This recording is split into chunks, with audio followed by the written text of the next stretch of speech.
அனைவருக்கும் சுதந்திர நல்வாழ்த்துக்கள். இன்னைக்கு எறா கிரேவி தாங்க பண்ண போகிறோம். வறுவல் கூட சொல்லலாம். இங்கே பாருங்கள், பட்டை, கிராம்பு, சோம்பு, கல்பாசி எல்லாம் வச்சுருக்கோம். இஞ்சி, பூண்டு, ஆனியன் போட்டுக்கலாம். தக்காளியும் போட்டு அரைச்சிக்கலாம். அரைச்சாச்சு. எண்ணெய் ஊற்றிருக்கேன். நெய் ஒரு ஸ்பூன் போடலாம். பிரியாணியால் கொஞ்சம் சோம்பு, ஆனியன் போட்டுக்கலாம்.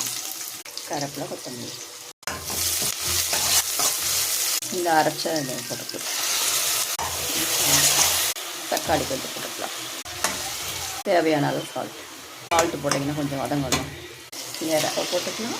ஏறா போட்டாச்சுங்க. இப்போ வீட்டு மிளகாத்தூள் 1.5 spoon, garam masala 1/2 spoon, chilli powder, Kashmir chilli powder, லைட்டாக தண்ணி ஊற்றிக்கலாம். இறால் கிரேவி ரெடி ஆகிடுச்சு. கொத்தமல்லி போட்டுக்கலாம். நீங்களும் இதே மாதிரி செய்து பாருங்கள். பாய்.